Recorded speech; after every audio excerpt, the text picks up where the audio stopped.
기도합니다. 아멘. 오늘 계속해서 소요리 문답 86번째 문답에 대해서 살펴볼 텐데, 이 질문은 이렇게 시작을 하죠. 예수 그리스도께 대한 믿음이 무엇입니까? 우리 믿음에 대해서 많이 생각을 하는데요. 예수 그리스도께 대한 믿음이 무엇입니까? 이에 대한 답변은 이렇죠. 예수 그리스도께 대한 믿음은 구원의 은혜이다. 또 이를 통해 우리는 복음 안에 우리에게 제시되신 그분만을 받아들이고 의지해서 구원을 얻습니다. 두 가지를 이야기하죠. 은혜다. 그리고 또 하나는 의지한다. 받아들이고 의지한다라는 거예요. 오늘은 이 소유리 문답 86번째 문답이 매우 또 중요한 건데요. 몇 차례 좀 살펴보겠지만 오늘은 믿음의 발생에 대해서, 이 믿음이 어떻게 우리들 가운데 발생하게 되는가, 이제 그 부분을 한번 살펴보도록 하겠습니다. 한번 보십시오. 믿음의 발생이란, 이제 믿음이 어떻게 생기느냐인데, 하나님께서 선택한 백성의 영혼 안에 믿음을 일으키시는 것입니다. 한번 저를 봐주시면요.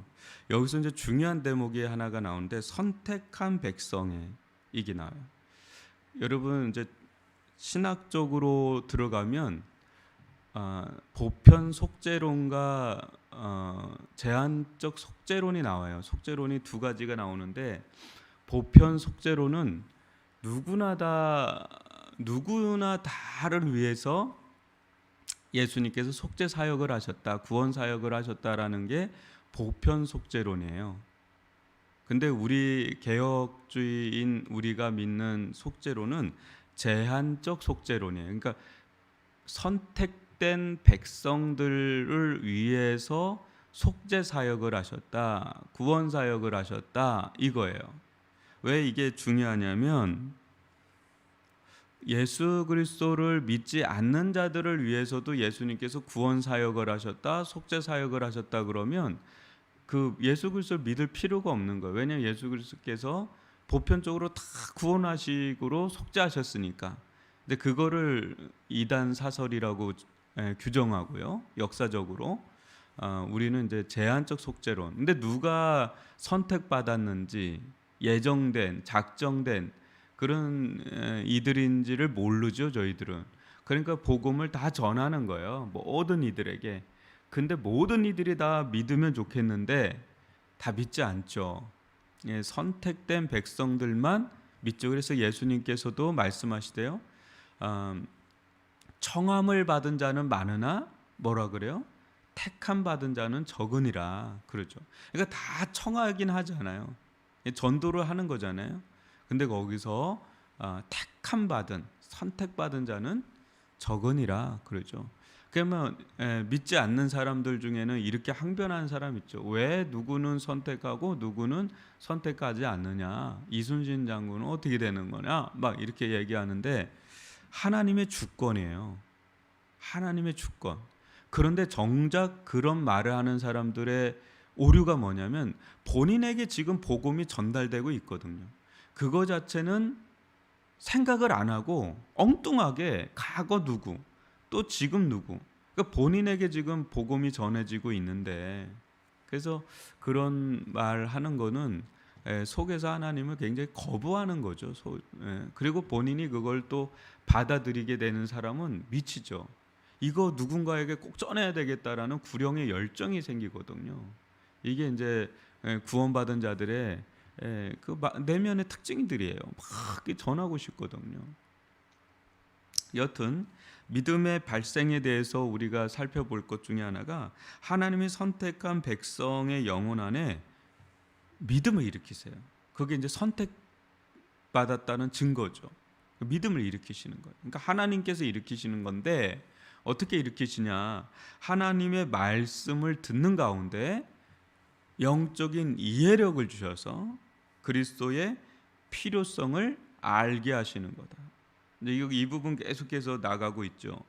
여러분 한번 저를 보시면, 하나님의 말씀을 막 듣는데 그리스도의 필요성을 이렇게 알게 하신다. 제가 계속 얘기하잖아요. 예수님은 어떤 분이라고요? 좋으신 분? 맞아요. 좋으신 분이세요. 예수님은 목자 맞으세요. 목자 맞으세요. 예수님은 주요 왕이요. 맞아요. 그리스도요. 다 맞아요. 근데 예수님의 궁극적인 이름이 뭐냐면 구원자예요. 구원자. 여러분, 한번 강에 빠지지 않았는데 누가 나한테 밧줄을 던져주는 게 의미가 있나요? 아무 의미가 없어요. 그 밧줄은 뭐 하자는 거야 지금? 나한테 필요도 없는 걸 왜? 차라리 돈다발 떨어지면 그게 더 필요할걸요? 근데 여러분이 사막 한가운데 있으면 돈다발을 그냥 1,000억을 줘도 여러분 소용이 없어요. 아주 그냥 보릿자루 하나에 그냥 다이아몬드 가득 차도 그 사막 한복판에서 여러분 소용없어요. 그때는 물 한 방울이 더 귀한 거예요. 물병 하나가 더 귀한 거죠. 여러분 물에 빠져 죽어가는 사람한테 야 돈다발이다라고 그거 야 하면서 그냥 주택 하나 아파트 청약됐다는 증서 하나 준다고 그게 뭔 소용 있겠어요? 그때는 살고 봐야 되는 거잖아요. 그때는 밧줄이에요. 밧줄. 구원의 뭐 이렇게 튜브 같은 거 하나 훅 던져주는 게 그게 더 그런 거죠. 예수님도 마찬가지. 예수님 여러분, 예수님 필요하지 않는데 예수님을 붙잡는다, 믿는다, 그거는 말이 안 되는 거잖아요. 예수 믿는다라는 거는 그걸 결사적으로 붙잡는 거거든요. 근데 내가 아무런 필요성이 없는데 예수님을 굳게 붙잡겠어요, 여러분? 어디 세상에 나가서 한번 예수님 믿으세요, 예수님 붙잡으세요 돼요. 아무리 여러분 외쳐봐요, 아무 소용 없어요. 근데 어떤 사람은 자기가 뭐 사장이 됐건 대통령이 됐건 뭐 돈 성공했건 그게 필요가 없어지는 순간을 맞이할 때가 있어요. 아무런 일도 없는 것 같은데 어떤 사람인지 아세요? 자기가 죄인임을 깨닫고요. 지금 자기의 처지가 하나님의 심판 아래에 있다는 걸 깨달은 사람은요. 세상 아무것도 없어요. 세상 아무것도 보이는 게 없어요. 지금 내가 죄 아래에서 하나님의 심판을 받아 영원한, 그냥 단순 죽음이 아니라 영원한 심판 가운데 처하게 된 거를 알게 됐는데 거기서 여러분 뭐가 나에게 동아줄이 되겠어요? 다 썩은 동아줄이지. 그때는 예수님밖에 안 보이는 거예요. 어떤 예수님인지 아세요? 십자가에 달리신 예수님 아니, 그분밖에 뵈는 게 없어요, 눈에. 그게 예수 그리스도의 필요성을 알게 하시는 거예요. 하나님께서 그걸 알게 하시는 거예요. 여러분 교회 와서 구원에 대한 얘기 엄청 듣는데 내가 뭔 구원이 필요해요? 우리 집이 뭐 그냥 풍비박산 난 것도 아니고 아무런 일이 없잖아요. 뭐 그냥 웬만하게 다 살고 애들도 그냥 살고 뭐 다 그렇게 사는데 뭐 그렇게 뭐 호들갑 떨면서 구원이 필요하네 뭐 그럴 만한 상황이 아닌 자들에게 왜 교회는 날마다 구원에 대해서 하느냐 말이에요. 말도 안 되는 얘기를 지금 하고 있는. 근데 그게 영적인 시야가 열어지잖아요. 눈이 열려지잖아요. 마치 엘리야의 게하시라고 그 종이 있잖아요. 큰일 났다, 큰일 났다고. 지금 뭐 거기 이방 민족이 막 자기들 쳐들어오는데 우리 큰일 났다니까. 눈을 들어봐라. 하나님께서 눈을 들어보니까 하늘에 불말과 불병과가 가득 찼는데 이게 그런 거죠. 열려지면 이제 달라지는 거죠. 여러분, 우리들 가운데 내가 얼마나 죄인인지를 깨닫고 또 이런 나에게 지금 처해져 있는 현실 자체가 하나님의 심판 아래 있다는 걸 깨닫게 되면은요, 예수 그리스도를 절대적으로 믿게 될 수밖에 없는 그런 일이 일어나죠. 그때 이제 믿음이 들어가게 되고 그때 이제 성령께서 역사하셔서 구원의 역사가 실적으로 이루어지죠. 여러분 에베소 1장 8, 9절을 보시면 이는 그가 모든 지혜와 총명을 우리에게 그 뜻의 비밀을 우리에게 알리신 것이요. 모든 지혜와 총명을 우리에게 넘치게 하시는 거예요. 그가 누구예요? 예수님. 예, 성령을 통해서 모든 지혜와 총명 우리에게 넘치게 해서 그 뜻의 비밀을 우리에게 이제 알리신 거죠. 그때 이제 눈이 열리면서 알게 되는 거죠. 여러분, 이거는 이제 은혜예요. 이거는 이제 아무리 대학을 나오고 박사학위를 가졌어도 이거는 몰라요. 그 정도 인간적인 이성의 빛으로는 이거를 알 수가 없습니다. 아무리 철학을 해도 알 수가 없어요. 제가 서울대 철학과 나온 친구하고 이야기를 하는데, 철학이 뭐냐고 내가 물었더니 철학은 물음표래요. 물음표. 왜 그러냐 했더니 컴마가 찍혀주는 순간에 철학은 사라진대요. 컴마 이렇게 마침 이렇게 딱 답변을 하는 순간에, 그렇잖아요. 철학은 끊임없이 뭔가를 찾아가는 건데, 뭔가 이게 진리다 그러면 그 다음부터는 철학의 생명은 끊어지는 거라는 거예요. 그러니까 끊임없이 물음표인데 물음표에 무슨 답이 있겠어요? 답이 없는 거 하고 있는 거예요. 계속해서 답이 없잖아요. 뭐 철학사도 엄청 긴데, 근데 예수님은 그냥 마침표예요. 마침표예요. 그냥. 내가 곧 진리다, 길이다, 생명이다. 이게 진리인 거죠. 여러분, 근데 이것을 철학자들도 몰라요. 근데 일자 무식 같은 시골의 글도 모르는 할머니가 알 수 있다니까요. 제가 하대하는 게 아니라, 이거는 나사 뭐 최첨단 과학자라도 모르면 모르는 거예요. 왜냐, 이성이라는 거는 진리의 빛에 비하면 너무 약한 겁니다. 아주 그게 탁월하기도 하지만 진리의 계시의 빛에 비하면 그건 너무 하등해요. 예. 그래서 이거는 오직 성령께서 지혜와 총명을 우리에게 넘치게 하셔서 그 비밀을 깨닫게 하는 자에게 이게 열려요. 심지어는 3살, 5살짜리도 이걸 깨닫고 변화받았다는 역사적 증거가 있어요. 그러니까 이게 신비죠. 어린애들도 깨달을 수가 있는데 아주 엄청난 학자들도 이걸 모르게 되는. 그러나 이제 이걸 깨닫게 될 때 어린애들도 지어 뜯는다니까, 자기가 죄인이라고. 그래서 자기는 어떡하냐고, 이 하나님의 심판 아래 나를 어떡하냐고, 나를 구원해 달라고. 예수 그리스도의 복음.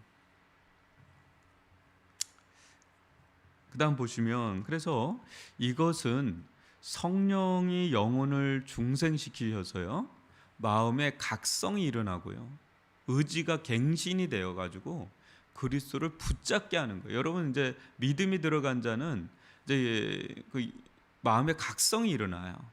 그리고 우리의 마음의 의지가 변화가 돼가지고 그리스도를 붙잡게 만들어요. 이게 이제 성령께서 우리를 중생하게 하는, 구원하게 하는 역사 가운데 일어나는 건데, 아무에게나 이런 은혜를 주시는 것이 아니라 하나님께서 아까도 얘기했죠. 선택한 백성에게만, 그 제한 속죄론이에요. 주시기 때문에 이는 귀하고 보배로운 믿음입니다. 그래서 데살로니가 1장 13절 보시면, 주께서 사랑하시는 형제들아, 우리가 항상 너희에 관하여 마땅히 하나님께 감사할 것은 하나님 처음부터 너희를 택하사 성령의 거룩하게 하심과 진리를 믿음으로 구원을 받게 하심이. 그러니까 택한 자에게 성령의 거룩하게 하심과 진리를 믿음으로 말미암은 구원, 이거를 받게 하셨다. 이게 엄청난 은혜죠. 그래서 구원의 믿음을 가지는 자는요, 먼저 구원에 대한 갈망이 크게 일어나게 돼요. 여러분, 아까도 얘기했잖아요. 내가 어떤 처지인 줄 알면 구원에 대한 갈망이 막 크게 일어나는데, 이것도 하나님이 막 그 마음을 주시는 거예요. 그래서 구원의 믿음을 은혜라고 하는 이유는 하나님이 자격 없는 우리들에게 선물로 주시기 때문에. 그래서 여러분, 빌립보서 1장 29절도 보시면, 그리스도를 위하여 너에게 은혜를 주신 것은 다만 그를 믿을 뿐 아니라, 이렇게 나오죠. 은혜를 주신 것은 다만 그를 믿을 뿐 아니라. 그러니까 은혜예요. 천적인 은혜. 근데 우리가 잘난 게 아니라 하나님께서 일방적으로 그냥 택하여 주신 거예요. 그런 가운데 우리에게 성령을 통해서 역사해 주셔서 내가 죄인됨을 깨닫고 예수 그리스도가 구원자임을 알게 하시고 내가 심판 아래 있는 가운데 있는 걸 알게 하시고 이런 나에게 그 한량없는 구원의 용서의 사랑을 베푸시는 이런 놀라운 복음의 비밀을 1년에 이런 일들을 막 깨닫게 하시고 각성시키게 하시고 붙잡게 하시고 믿게 하시는 이런 일들을 행하셔서 우리를 구원 얻는 믿음을 갖게 하신다는 것. 여러분 이런 일들이 구원 받을 때 보편적으로 일어나는 일들이에요. 여러분 이 말씀은 교리예요, 그죠? 소요리 문답은 교리인데 들어보면 너무 실질적이죠. 너무 실질적이에요. 너무 잘 이 부분을 설명을 해주고 이 부분을 이렇게 묘사를 해줬죠. 그러니까 어느 시대 어느 지역에 있던 간에 이 구원받은 자들의 영혼 가운데 이런 일들이 일어나. 이거 1600년대 만들어진 요리문답이에요. 근데 2022년을 살아가는 우리들에게 너무나 똑같은 거죠. 성령께서는 어제나 오늘이나 똑같게 이런 구원의 역사를 이뤄가시고 그 더 뿌리가면 성경은 2000년 전에 쓰여진 책인데 오늘날도 이 말씀을 따라서 역사하시는 걸 본다면 너무너무 놀랍죠. 여러분 우리 이 시간 기도합시다. 여러분 우리가 구원받은 거 정말 다 은혜예요. 우리가 선택받은 것도 은혜고 이런 우리들에게 믿음을 불러일으켜 주셔서 중생하게 구원하게 하시는 거 이거 다 은혜 너무나 큰 은혜를 받은 자들이 바로 택함 받은 믿음의 사람들입니다. 우리 이 시간 기도할 때